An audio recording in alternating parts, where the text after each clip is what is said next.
Crime and Punishment, Part 1, Subsection 4. His mother's little letter had tormented him, but concerning the main, capital point he had not a moment's doubt, not even while he was reading the letter. The main essence of the matter was decided in his mind, and decided finally.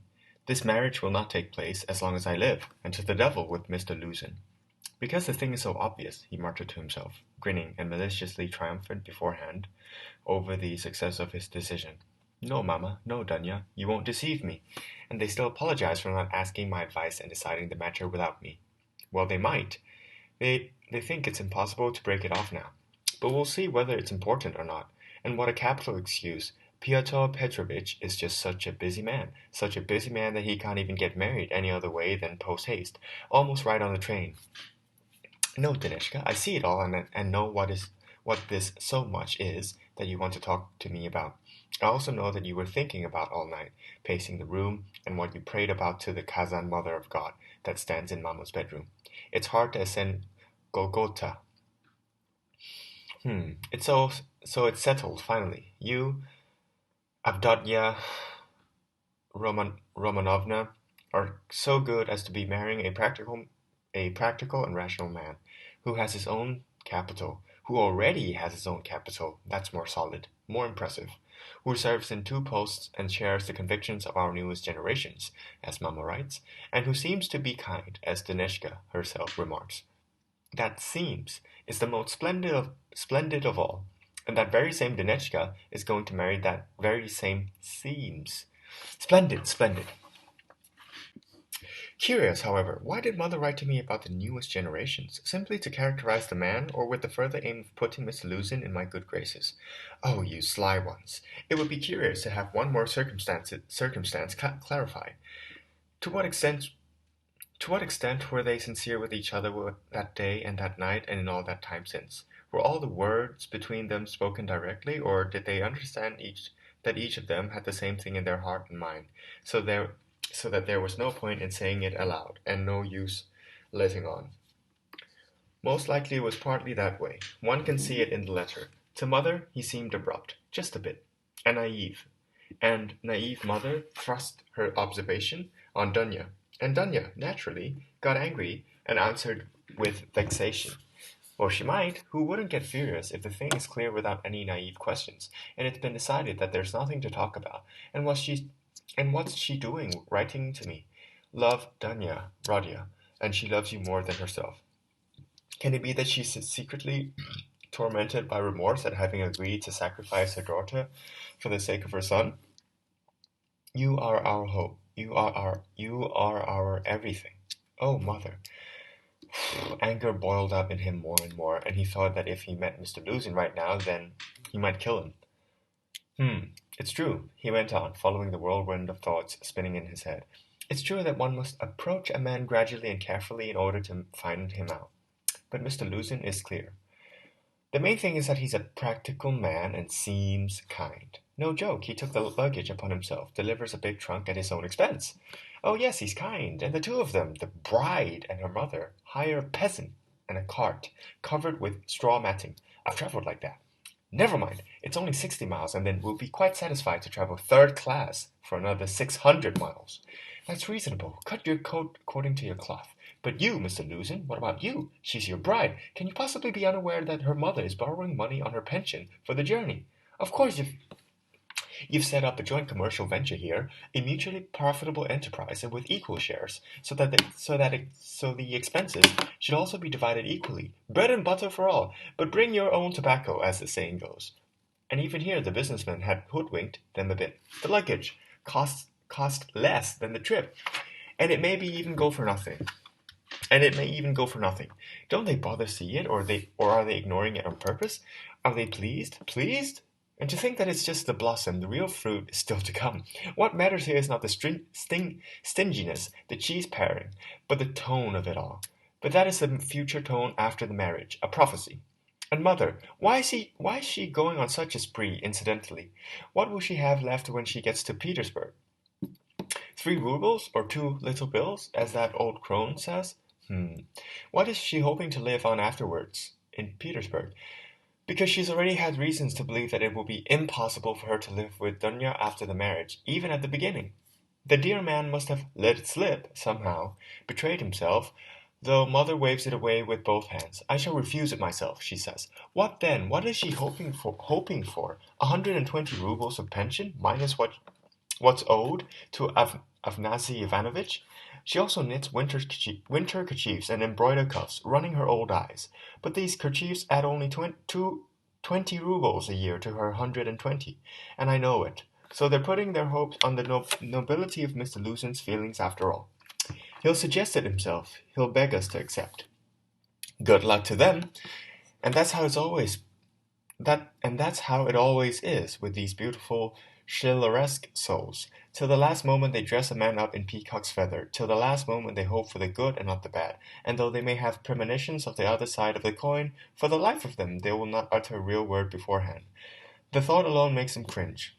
They wave the truth away with both hands, till the very moment when the man, they've decked out so finely, sticks their noses in it with his own two hands. Curious, does Mr. Lusen have any decorations? I'll bet he has the Anna on the breast, and wears her when he's invited to dinner with contractors and merchants. Maybe he'll even wear her for his wedding. Anyway, devil take him. Mother, well, let her be. God bless her. That's how she is. But what about Dunya? I know you, Dunetchka, my dear. You were going on 20 when we saw each other last. I already understood your character then. Mother writes that Dunetchka can endure much. I know she can. I know it 2.5 years ago, and for 2.5 years I've been thinking about that. Precisely about that. That Dunetchka can endure much. If she was able to endure Mr. Svidrigailov with all the consequences, then indeed she can endure much. And now they imagine, she and mother, that one can also endure Mr. Lusen, expounding his theory about the advantages of wives rescued from destitution by their benefactor husbands, and expounding it almost the moment they first met. Well, suppose he just let it slip, though he's a rational man, in which case maybe he didn't even let it slip, but precisely meant to explain it then and there. But Dunya, what of Dunya? The man is clear to her, and she'll have to live with this man.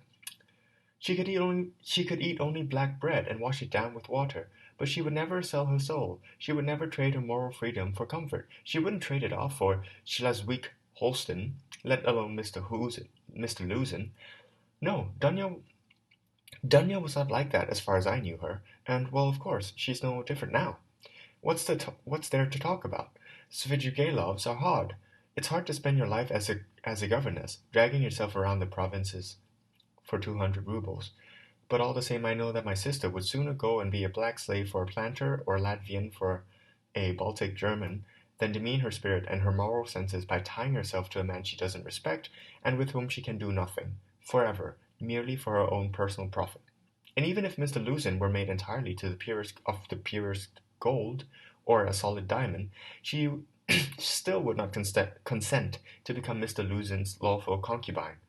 Then why has she consented now? What's the catch? What's the answer? The thing's clear. For herself, for her own comfort, even to save herself from death. She wouldn't sell herself. No. She's selling herself for someone else. For a dear, beloved person, she will sell herself. That's what our whole catch consists of. For her brother, for her mother, for her mother. She will sell herself. She'll sell everything. Oh, in that case, given the chance, we'll even crush our moral feeling, our freedom, peace of mind, even conscience. All of it goes to the flea market. Perish our life, so long as these beloved beings of ours are happy.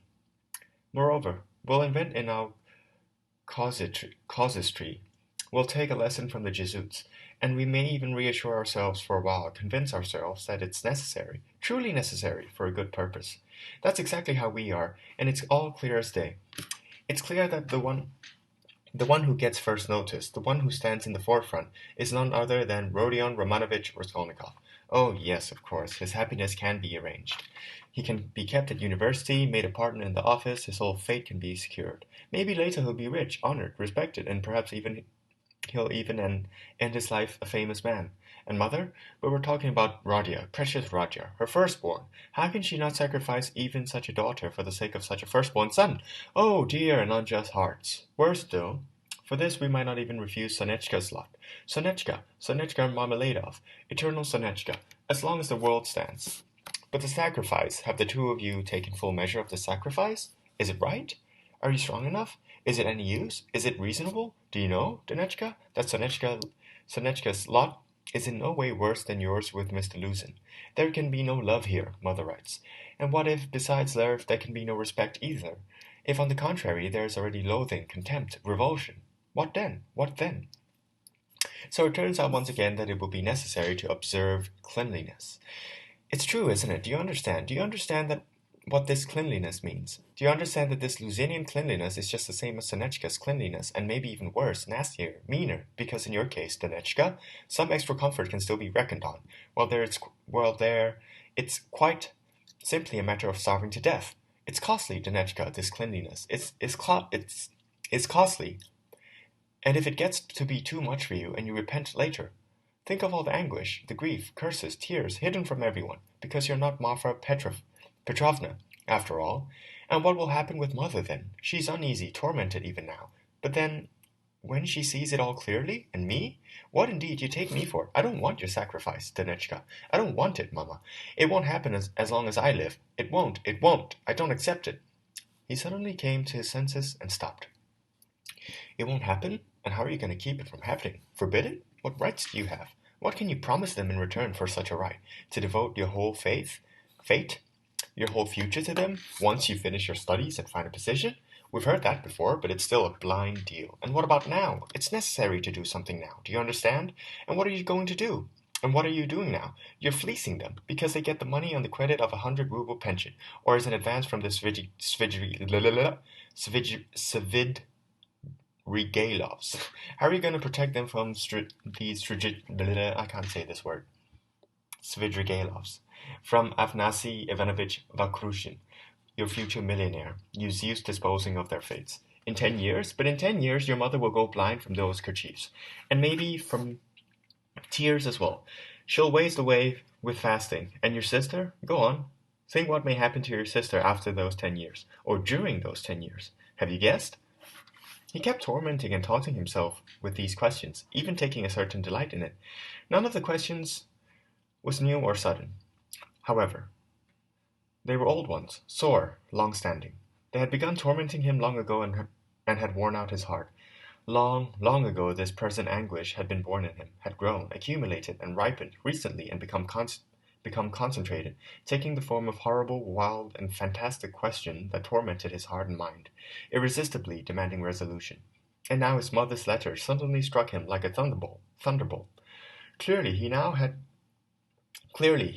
to be anguished, not to suffer passively by mere reasoning about unresolvable question, but to do something without fail, at once, quickly. Decide at all costs to do at least something, or renounce life altogether, he suddenly cried out in a frenzy. Accept fate obediently as it is, or once and for all, and stifle everything in myself, renouncing any right to act, to live, to love. Do you understand, my dear sir, what it means when there is no longer anywhere to go? He suddenly recalled Marmeladov's question yesterday. For it is necessary that every man have at least somewhere to go. Suddenly he gave a start. A certain thought, also from yesterday, raced through his head again. But he started not because this thought raced through his head. Indeed, he knew. He had anticipated that it would certainly race through his head, and was already expecting it, and it was not yesterday's thought at all. But the difference was that a month ago, and even yesterday, it was only a dream, whereas now it suddenly appeared not as a dream, but in some new, menacing, and quite unfamiliar form, and he suddenly became aware of it himself. It hit him in the head, and everything went dark before his eyes. He glanced hastily around. He was looking for something. He wanted to sit down, and was looking for a bench. At that moment, he was walking along the K Boulevard.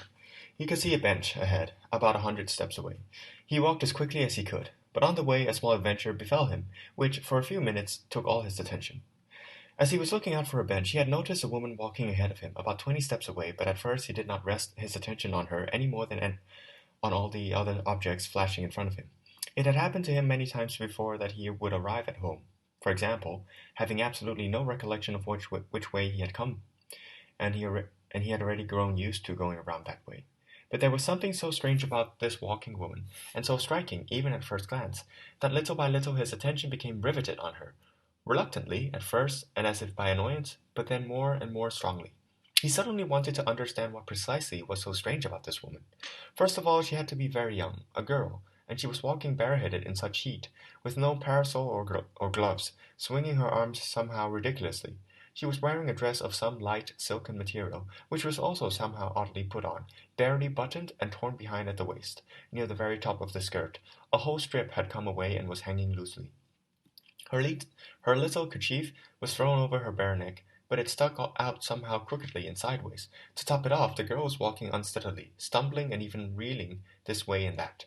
The encounter finally aroused all of Raskolnikov's attention.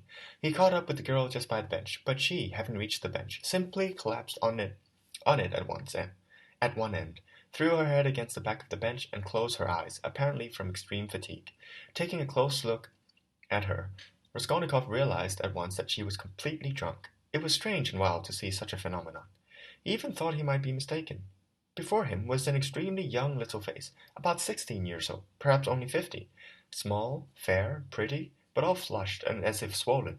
The girl seemed to understand very little. She crossed one leg over the other, exposing it much more than she ought, and by all appearances was scarcely aware that she was in the street.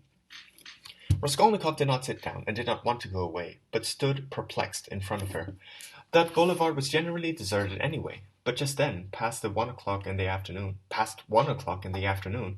and in such heat, there was almost no one about. And yet, a short distance away, about 15 steps, at the edge of the boulevard, a gentleman had stopped, who, by all evidence, would have liked very much to approach the girl with certain intentions. He, too, had probably noticed her from afar and was overtaking her, but Raskolnikov had hindered him. The man kept glancing at him angrily, trying at the same time to keep him from noticing it, and was waiting impatiently for his turn, when the vexatious ragamuffin would leave. The thing was clear. This gentleman was about 30, thick-set, fat, full-blooded, with pink cheeks and a little moustache, and very foppishly dressed.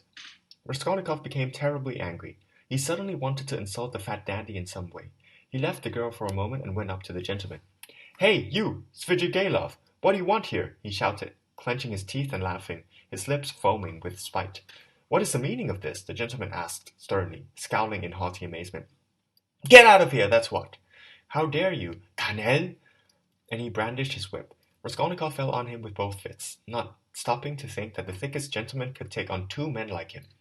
At that moment someone seized him firmly from behind. A policeman stepped between them. "Enough, gentlemen, no fighting in public places. If you please. What do you want? Who are you?" he addressed Raskolnikov sternly, having noticed his rags. Raskolnikov looked at him attentively. He had a good soldier's face, with grey moustache and side whiskers, and sensible eyes. "You're just what I want," he cried, gripping his arm. I am a former student, Raskolnikov. You may as well know that too." He turned to the gentleman. "And you, come with me. I want to show you something." Gripping the policeman's arm, he pulled him towards the bench. "Here, look, she's completely drunk. She just came walking down the boulevard. Who knows who she is, but it doesn't look like it's her profession. Most likely they got her drunk somewhere and deceived her for the first time. Understand? And just put her out in the street.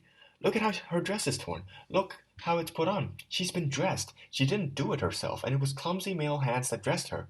That's obvious. And now look over there. That dandy I was going to fight with is a stranger to me. I've never seen him before. But he, too, noticed her on the way just now, drunk, out of her senses, and he's dying to come in and intercept her, seeing what state she's in, and take her somewhere. And it's certainly so. Believe me, I'm not mistaken. I saw myself how he was watching her and following her, only I hindered him, and now he's waiting until I go away. There! Now he's moved off a little, pretending he's rolling a cigarette. How can we keep him from her? How can we get her home? Think, man!" The policeman understood and figured it all out at once. The fat gentleman was no mystery, of course. What remained was the girl. The good soldier bent down to look at her more closely, and genuine commiseration showed in his features. "Ah, what a pity," he said, shaking his head. "Seems quite a child still. Deceived? That's what it is. Listen, miss," he began calling her. "Tell me, where do you live?" The girl opened her tired and bleary eyes, looked dully at her questioners, and waved her hand. "Listen," Raskolnikov said. "Here." He felt in his pocket and took out 20 kopecks that happened to be there. "Here, Hire a coachman and tell him to take her to her address. If only we could find out her address. Miss, the policeman began again, taking the money. I'll call a coachman now and take you home myself. Where shall I take you, eh? Where's your home? Shoo! Pests! The girl muttered, and again waved her hand. Oh, that's not nice. What a shame, miss, what a shame. And again he began shaking his head, chiding, pitying, indignant. There's a real problem. He turned to Raskolnikov, and at the same time gave him another quick glance up and down. He, too, must surely have seemed strange to him, in such rags and handing out money. Did you find her far from here? He asked. I tell you, she was walking ahead of me, staggering, right here on the boulevard. As soon as she came to the bench, she just collapsed. What shame we've got in the world now, Lord. Such an ordinary young girl, and she got drunk. She's been deceived, that's what it is. Look, her little dress is torn. What depravity we've got nowadays. She might well be from gentlefolk, the poor sort. We've got many like that nowadays. She looks like one of the pampered ones, like a young lady, and he bent over her again. Perhaps his own daughters were growing up in the same way, like young ladies and pampered ones, with well-bred airs and all sorts of modish affectations. The main thing, Raskolnikov went on fussing, is to prevent that scoundrel somehow. What if he, too, abuses her? You can see by heart what he wants. Look at the scoundrel. He just won't go away. Raskolnikov spoke loudly and pointed straight at him. The man heard him and was about to get angry again, but thought better of it and limited himself to a scornful glance. Then he slowly moved off another 10 steps or so and stopped again. Prevent him we can, sir, the policeman replied pensively. If only she'd say where to deliver her. Otherwise... Miss! Hey, miss! He bent down again. She suddenly opened her eyes, gave an attentive look as if she understood something or other, rose from the bench and walked back in the direction she had come from. Pah, shameless! Pests! She said, waving her hand once again. She walked off quickly, but staggering as badly as before. The dandy walked after her, but along the other side of the boulevard, not taking his eyes off her. Don't worry, I won't let him, sir, the mustached policeman said resolutely, and started after them.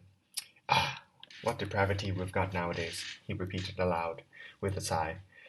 At that moment it was as if something stung Raskolnikov, as if he had been turned about in an instant. Hey, wait, he shouted after the mustached policeman. The man looked back. Forget it.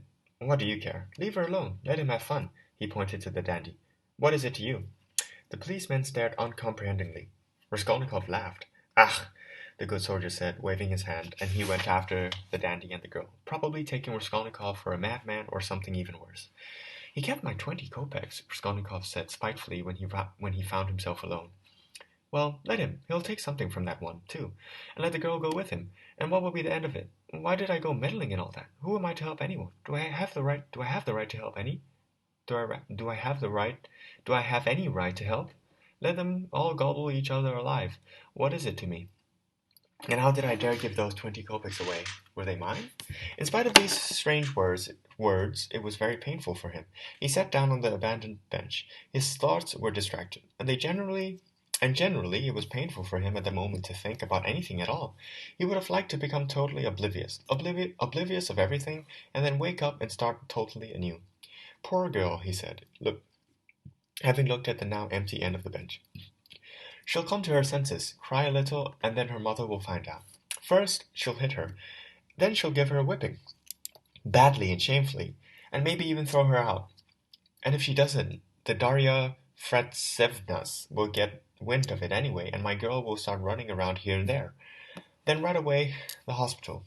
It's always like that when they live with their honest mothers and carry on in secret. Well, and then the hospital again. Wine, pot houses, back to the hospital. In 2 or 3 years, she'll be a wreck, so altogether she'll have lived to be 19, or only 18 years old. Haven't I seen the likes of her? And how did they come to it? Just the same way, that's how. And so what? They said just now... They say that's just how it ought to be. Every year, they say, a certain percentage has to go. Somewhere. To the devil, it must be, so as to freshen up the rest and not interfere with them. A percentage! Nice little words they have. Really, so reassuring, so scientific. A certain percentage, they say, meaning there's nothing to worry about. Now, if it was some other word, well, then maybe it would be more worrisome. And what if Danechka somehow gets into the percentage? If not that one, then some other? And where am I going to? he thought suddenly. Strange, I was going for some reason. And as soon as I read the letter, off I went to Vasilevsky Island, to Razumikin's. That's where I was going. Now I remember. What for, however? And how is it that the thought of going to see Razumikin flew into my head precisely now? Remarkable!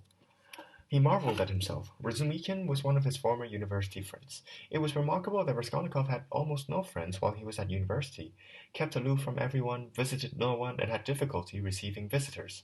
Soon, however, everyone also turned away from him. General gatherings, conversations, merrymaking, he somehow did not participate in any of it. He was a zealous student, unsparing of himself, and was respected for it, but no one loved him. He was very poor and somehow haughtily proud and unsociable, as though he were keeping something to himself. It seemed to some of his friends that he looked upon them all as children, from above, as though he were ahead of them all in development, in knowledge, and in convictions, and that he regarded their convictions and interests as something inferior. Yet for some reason he became close with Razumikin. That is, not really close, but he was more sociable, more frank with him. However, it was impossible to be on any other terms with Razumikin. He was an exceptionally cheerful and sociable fellow, kind to the point of simplicity. However, this simplicity concealed both depth and dignity. The best of his friends understood that. Everyone loved him. He was far from stupid, though indeed a bit simple at times. His appearance was expressive. Tall, thin, black-haired, always badly shaved. He could be violent on occasion, and was reputed to be a very strong man. Once, at night, in company, he knocked down a 6.5-foot keeper of the peace with one blow. He could drink ad infinitum, or he could not drink at all. He could be impossibly mischievous, or he could not be mischievous at all. Razumikin was also remarkable in that no setbacks ever confounded him, and no bad circumstances seemed to be able to crush him.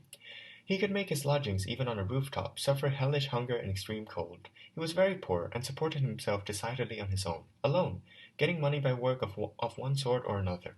He knew an endless number of sources to draw from, by means of working, of course. Once he went a whole winter without heating his room, asserting that he even found it more pleasant, because one sleeps better in the cold.